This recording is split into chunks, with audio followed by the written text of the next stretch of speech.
Cancer holistic guidance भाग 4 वैद्य दिलीप गाडगीळ पुणे। तो दूध ही नहीं लेना है ऐसा प्रचार करना वास्तव में बराबर नहीं है। जर्सी गाय का दूध नहीं लेना है, उसके प्रोडक्ट्स नहीं लेने हैं, ऐसा अगर डॉक्टर बताते हैं तो शायद जो वुडफोर्ड कह रहे हैं उनका वो अनुकरण कर रहे हैं। लेकिन देसी गाय से तो कैंसर ठीक होता है और देसी गाय के दूध से, लेकिन उसमें भी ज़्यादा प्रचलन गौमूत्र का है। दूध के बारे में कोई ज़्यादा जिक्र नहीं करता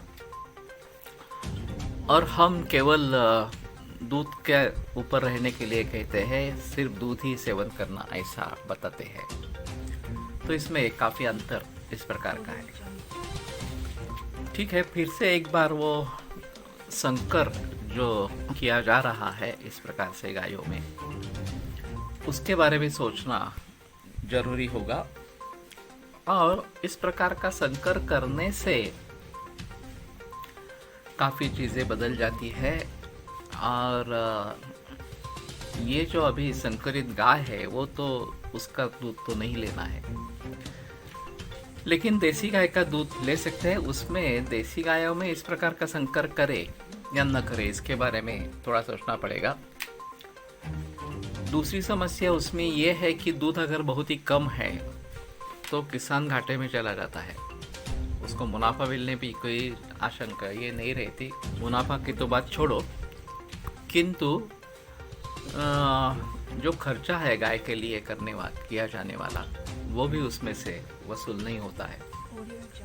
और इसलिए लोग इसमें संकरण में चले गए कि जर्सी गाय का अगर कर लिया तो तथाकथित दूध ज़्यादा मिलता है। इस दृष्टि से वो शुरू हो गया व्यापार। अगर हम पारंपरिक रीति से हमारी देसी गाय का उत्पादन बढ़ाना चाहते हैं और उसके साथ दूध का भी उत्पादन बढ़ना चाहिए,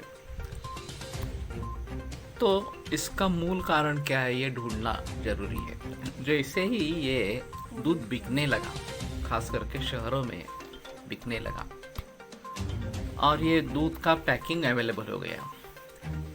पहले ज़माने में वो बर्तन में दूध लेके आना इस प्रकार का ही था, या बर्तन में दूध लेना, फिर बोतल आई, कांच की बोतल आई, और फिर अभी प्लास्टिक के पाउचेस इस प्रकार के उपलब्ध हुए।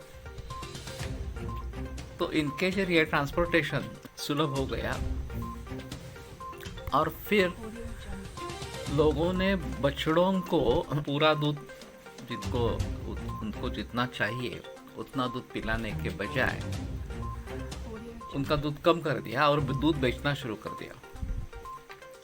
इसका नतीजा ये हुआ कि ये पीढ़ियाँ जो है, आगे वाली पीढ़ियाँ है, वो अशक्त बनती गई और उनका दूध कम होता गया।